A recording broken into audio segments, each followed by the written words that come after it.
अमेरिकी राष्ट्रपति Donald Trump की अगुवाई में हुए इजरायल हमास सीज फायर समझौते से उम्मीदें तो जगी, लेकिन जमीन पर हकीकत कुछ और ही बयां कर रही है। दरअसल इजरायल ने युद्ध विराम को खारिज करते हुए हमास के खिलाफ एक बड़ा अभियान शुरू कर दिया है। अमेरिकी राष्ट्रपति डोनाल्ड ट्रंप का कहना है कि गाजा में इजरायली सैनिकों के मारे जाने पर उसे जवाबी हमला करने का पूरा अधिकार है। गाजा में हुए ताजा हवाई हमलों में कम से कम 30 लोगों के मारे जाने की खबर है और दर्जनों घायल हैं। इजरायली प्रधानमंत्री बेंजामिन नेतन्याहू ने इसे हमास के खिलाफ शक्तिशाली हमला बताया है। ये हमला इस महीने की शुरुआत में अमेरिका की मध्यस्थता से हुए युद्ध विराम के बावजूद हुआ है। हालांकि ट्रंप ने साफ किया है कि कोई भी घटना सीज फायर को खत्म नहीं कर सकती। आपको याद होगा, इजरायल और हमास के बीच अक्टूबर 2025 में हुए सीज फायर के बाद हमास ने 13 अक्टूबर को सभी 20 जीवित बंधकों को रिहा किया था। इसके बदले में इजरायल ने करीब 2000 फिलिस्तीनी कैदियों को मुक्त किया था।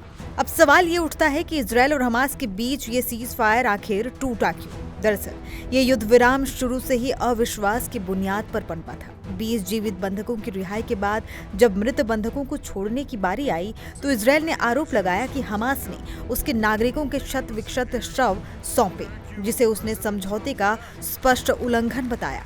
एक इजरायली सैन्य अधिकारी ने बताया कि हमास के आतंकवादियों ने तथाकथित पीली रेखा के पूर्व में इजरायली बलों पर हमला किया।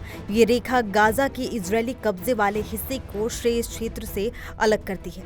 CNN की रिपोर्ट के अनुसार रफा क्षेत्र में तैनात सैनिक रॉकेट, प्रोपेल्ड ग्रेनेड और स्नाइपर फायरिंग की चपेट में आ गए हैं, जिसमें इजरायल के 2 सैनिक मारे गए।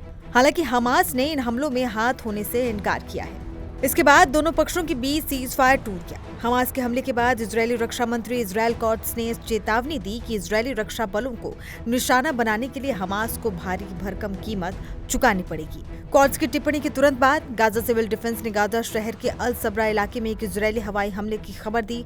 हमास ने इसका खंडन किया और इजरायल को हमलों का दोषी ठहराया। 28 अक्टूबर को प्रधानमंत्री बेंजामिन नेतन्याहू ने सेना को शक्तिशाली और तत्काल हमले का आदेश दिया था, जिसके परिणाम स्वरूप गाजा पर हवाई हमले हुए, जिसमें कम से कम 30 लोग मारे गए। अब बड़ा सवाल ये है कि क्या इजरायल अब हमास का पूरी तरह खात्मा करेगा?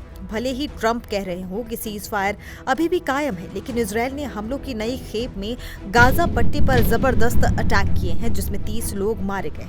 इजरायल का हमेशा से लक्ष्य हमास की सैन्य ताकत को कमजोर करना है और उसके नेटवर्क को नेस्तनाबूद करना रहा है।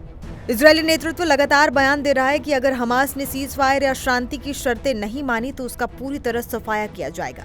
सीज फायर के तुरंत बाद इजरायल के पीएम बेंजामिन नेतन्याहू ने कहा था कि हमास इस समझौते पर तभी राजी हुआ जब उसे लगा कि तलवार उसकी गर्दन पर टिकी है, और वो अब भी उसकी गर्दन पर ही है। हमास को निरस्त कर दिया जाएगा और गाजा से सभी हथियार हटा दिए जाएंगे।